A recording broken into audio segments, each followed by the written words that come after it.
You're listening to Heritage Radio Network.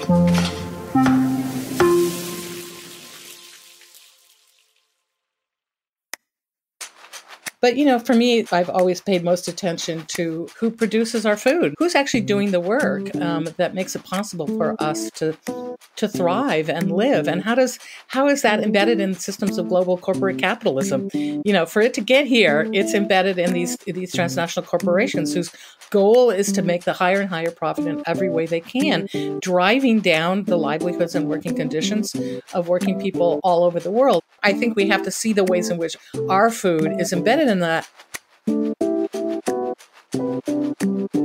You just heard from Dana Frank, a historian whose research reveals the power of collective action and what can be possible when we advocate for each other. In today's episode, we'll follow that thread between the edible and the political.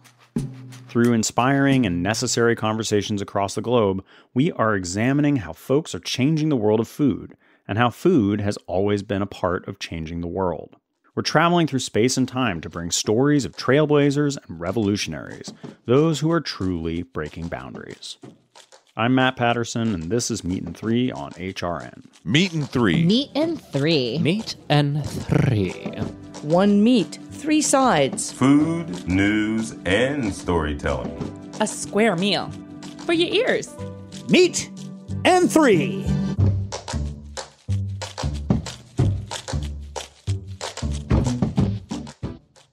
For our first story, Rana Rudy reflects on how the Persian diasporic community connects to cuisine in the context of the women-led revolution currently underway in Iran.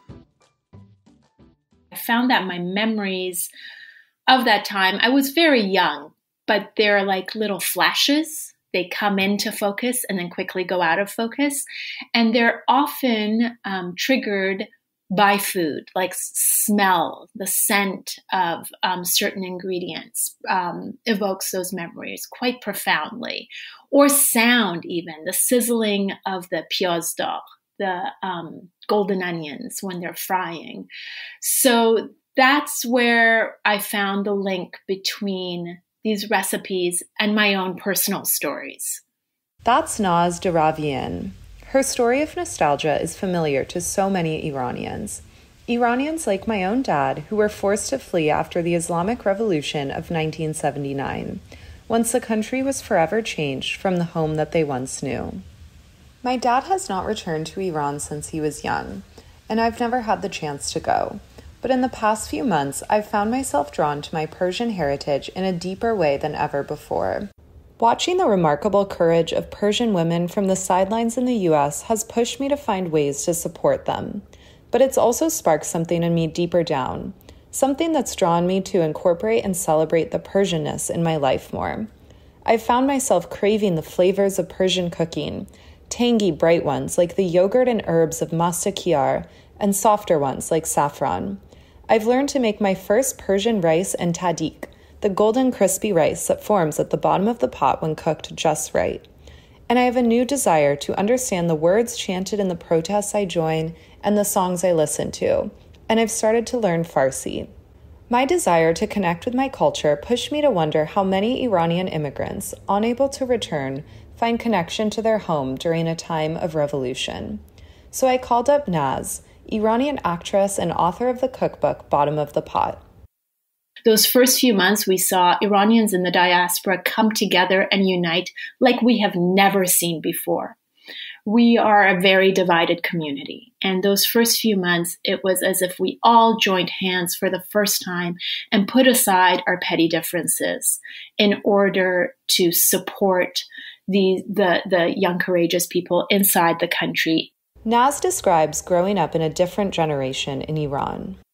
Fear was my first reaction because I think many of us of my generation have been raised in a state of fear of you can't speak out, you can't speak up, of all the horrible things that they can do to you. So my first reaction was fear for these young people, but it was instantly taken over by awe and respect and pride.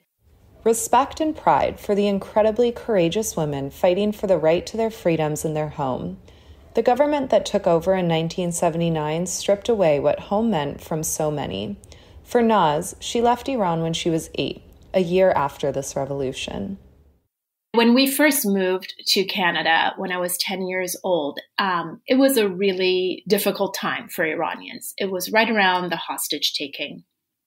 And the mainstream media, obviously, the images that would flash across the TV screens that my friends would hear of Iran was just very one-sided, or, it was fear-inducing, and we were othered. I found that around our little dining table, when my little friends would stay past, the play date, and my mom would just make a simple rice, and they loved our food so much, my friends did. I could see the connection between tasting this food and really normalizing us as just human beings, as everyday human beings, just like themselves. With the conflict between our countries, I've historically been shy about sharing Iranian food with friends. I can imagine for many people who are more familiar with the negative spiral of news on the Iranian government than its cuisine, there could be hesitancy to try the food. But Naz says, I have never seen anyone reject Iranian food. Never. But yes, I think it has taken some time for people to become more familiar with it, or for it to be available in a more mainstream way to non-Iranians. Naz shared her excitement for the growth of Iranian food and for the moment it might just be having. I think it's a really exciting time for Iranian food. I am not a believer that food is the grand, equalizer and it will solve the world's problems. No, the world's problems are huge and immense.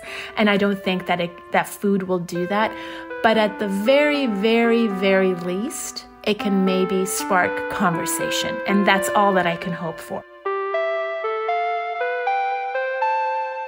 Growing up, my relationship with my Iranian heritage was complicated and confusing.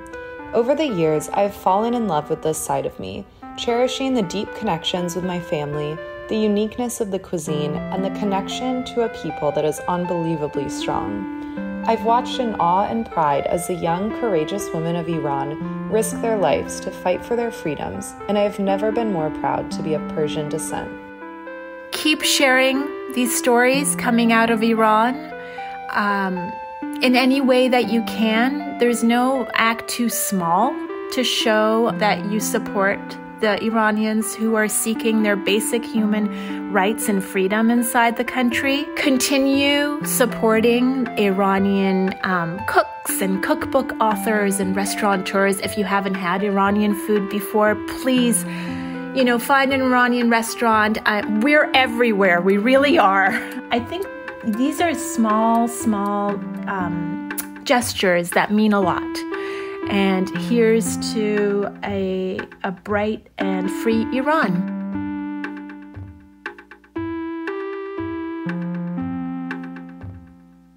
For our next story, Liv Cunnins-Bergowitz takes us to Latin America. Four companies, Chiquita, Fifes, Dole, and Del Monte, control approximately 80% of the world's banana sales. These companies own and subcontract farms, or in Spanish, fincas, in Guatemala, Nicaragua, Honduras, Colombia, and Ecuador, among some other countries. These multinational banana corporations wield tremendous power over their workers, over the industry, and even over state governments. These multinational corporations are indeed powerful, but so too are their workers. There are 65,000 unionized banana workers in Latin America, of whom 5,000 are women. Today I talked to Dana Frank, professor of history emerita at the University of California, Santa Cruz, about her book, Bananeras, Women Transforming the Banana Unions of Latin America. From the early 20th century till today, banana workers have resisted the harsh practices of banana corporations. It's been workers, rather than the state government, that have challenged these corporations' unfettered power. These workers have continuously faced repression, violence, and even murder for resisting the power of the banana corporations. By the 1950s, banana workers across Latin America began forming unions. They organized collective power and were able to demand and win rights from these big corporations. These are people that have union contracts that give them paid vacations. They give them a Christmas bonus. They give them health care in many cases, overtime pay. And they have these unions have really good contracts, some of which go back to the 1960s. I think we imagine that all workers in agriculture in Latin America are hyper exploited. Most or many of them are. But the banana sector is different. And it has this history of militant unionism that goes back for decades and decades. There is so much to say on the history of labor organizing in the banana industry, and we'll include further resources in the show notes. But today we're hearing from Professor Frank about how women transformed the banana unions in the 1980s, and, in Professor Frank's words, forged a powerful politics of class and gender. Women began working in the banana industry in the 1960s. Women don't typically work on the agricultural side of production. Instead, they work in the packing plants, cutting and washing, putting stickers on the fruit, and packing them out for shipment. Oftentimes, these women are working 8 to 14 hours a day, sometimes even 7 days a week, in over 90-degree heat. Our story begins in 1985 in Honduras. A group of women who are rank-and-file members of Citra Terco, one of the big unions for Chiquita workers in Honduras, began to question the lack of women leadership in the union. And they started pressuring the executive committee to institute certain demands about the empowerment of women.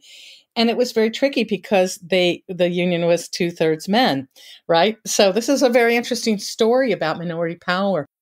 The women had to convince the men that it was in their interest and the interest of the union as a whole for women to play a bigger role.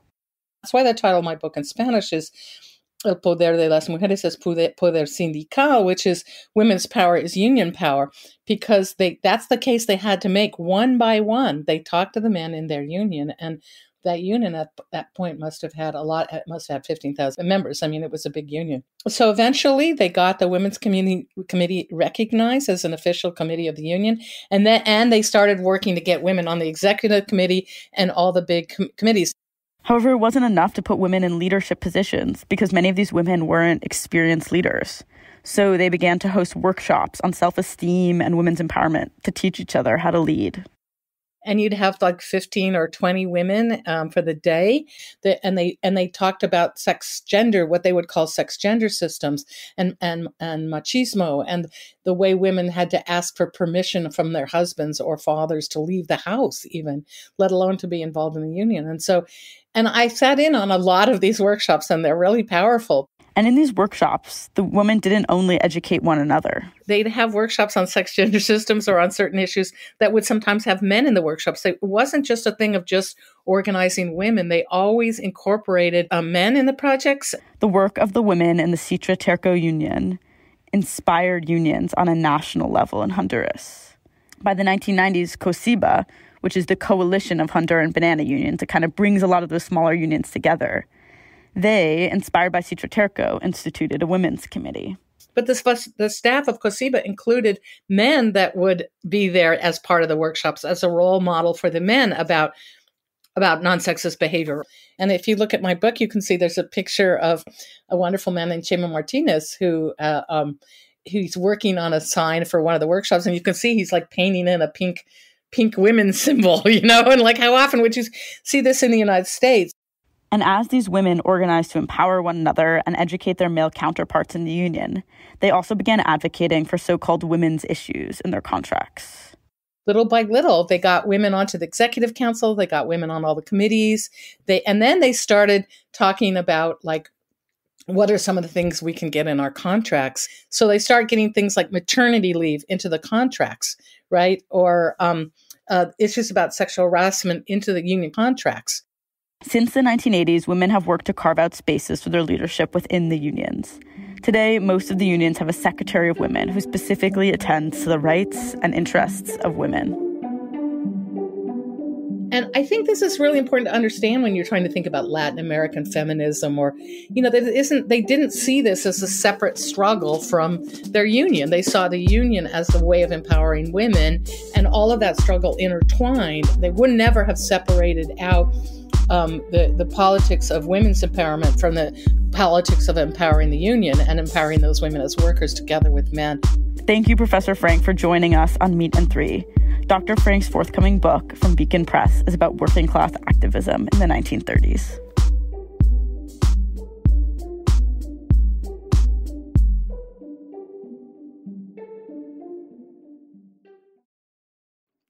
In this story, Rana Rudy and Elias Guerra introduce us to Japanese women breaking barriers behind the sushi counter. Here's Rana. When dining at a sushi restaurant, I often opt for sitting at the bar. The chance to watch the chefs behind the counter as they delicately slice and mold slabs of fish and rice is fascinating to me. I've noticed, though, that there's a clear similarity between all the chefs behind the counters. Whether in San Francisco or Tokyo, it's always been a man behind the counter, cutting the fish, shaping the rice, and serving me. It's no secret that the restaurant industry is dominated by men, but they have a near monopoly on sushi. With over 30,000 sushi restaurants in Japan, it's estimated that less than 10% of sushi chefs are women. My co-producer Elias and I spoke with Yuki Chidui, one of that 10%, and one of the first women to own her own sushi restaurant. I think the hardest thing about becoming a female chef in Japan is, of course, the battle against stereotypes and other people's perspectives. The stereotypes stacked against women pursuing sushi are incredibly outdated. Some people believe that because women menstruate, they have a warmer body temperature and therefore shouldn't handle the sushi. There are also cultural norms and expectations that make it hard for women to become sushi chefs.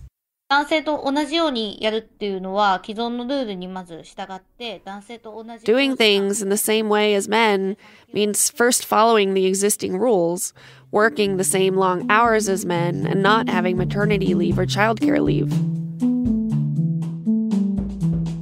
In Japan, the path for women is clearly carved. Get married, have a family, and become the primary caretaker. These societal pressures conflict with the grueling long nights and early mornings required to learn sushi.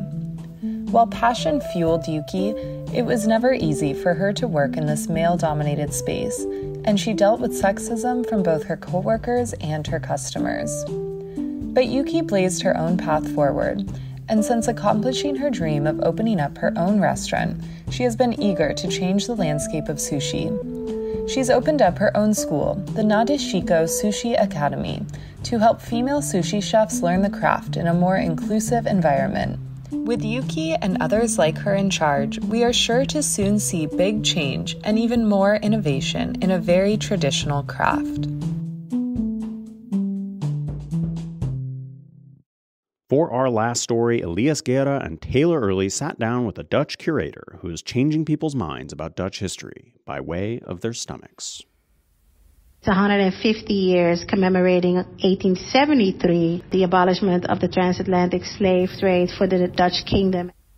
You just heard from Ira Kipp, an Amsterdam-based cultural curator and fundraiser who, with her sister, started a movement to give away free meals yearly on July 1st to remind people of its forgotten history. Although the Dutch arm of the transatlantic slave trade officially ended in 1863, it took 10 years before this practice ended in its colonies, including Suriname.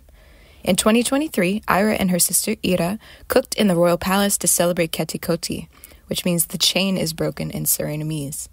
With a group of all-black chefs, they cooked a meal traditionally made by enslaved people called heri heri. This was a really big deal. Vandaag sta ik hier voor u, als uw koning en als deel van de regering maak ik vandaag deze excuses zelf. That's the King of the Netherlands, Willem-Alexander, acknowledging his family and the country's crimes against people of color in its long history. This apology, and the sisters cooking in the palace, although setting the scene for a joyful celebration this year, comes after years of denial and struggle. In the Netherlands, Zwarte Piet, or Black Pete, is a character who accompanies Sinterklaas, which is kind of like the Dutch Santa Claus. Many white Dutch people in the Netherlands, until recently, dressed up as Black Pete, in blackface. And some still do. For someone who grew up in the Netherlands as a brown-skinned girl, coming from a family that's grown up in the Caribbean, who were mind-tricked in the idea that there was nothing necessarily wrong with that. In North America, people often look at Europe as the older, more mature sibling. Globally, Europe has touted a post-race society. But its history as a nation is problematic, and its effects today are often unacknowledged. We do have healthcare, free education. We're very green and clean. That's amazing. We don't have guns, but we do have this really fierce, visible and tangible colonial heritage that we as people of color in this country have to perform daily exercision in our minds to navigate around that and with that.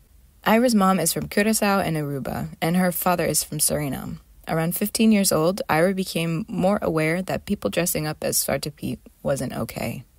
So in 2020, inspired by Black Lives Matter, Ira started organizing, and Free Hedi Hedi for All was born. The sisters quickly responded to the looming threat of lockdown canceling Ketikoti celebrations that year. We started in 2020, we're in year 4. We went from 4,000 meals in the first year. We are at 20,000 meals, so it's become huge. And so it's great to multiply the pie, but also to share the pie, financially. A few years out, Ira and Ira have built a community that comes together to feed as many people as possible this nourishing, meaningful, and historic dish. So what is Hedi Hedi? In Suriname, we say gronjang. That means fruits that come out of the ground. And yang is food. It's sweet potatoes, cassave, yuca, plantains, the green bananas, and the yellow plantain, the one that we fry. And then it's saltfish and an egg on top of it. Each bite of Hedi Hedi speaks to its heritage. If we would go back in time, you would think saltfish represents the colonial influence on our food. Some say the egg is part of the dish because later people had more wealth. And then the sweet potato and the cassava is also, you have to understand, it's very high in carb. So it was very prevalent in the diet of the enslaved because they could work harder. To Ira and many people of color across Suriname and the Dutch colonies, this meal not only represents the past, but also the future. Hedi, the word, means whole. And some say that it's a reference to the fact that you put whole earth fruits in a pot. And others say that it's a reference to healing. The food also heals. So I think I like both narratives. Food really can bring the past present and also help us heal from our wounds. In Ira's work, it does both. If you're interested in cooking up some Hedi Hedi for your community or supporting Ira and Ira Kip's work with Free Hedi Hedi for All, check out our show notes. And in their words, you eat, you learn.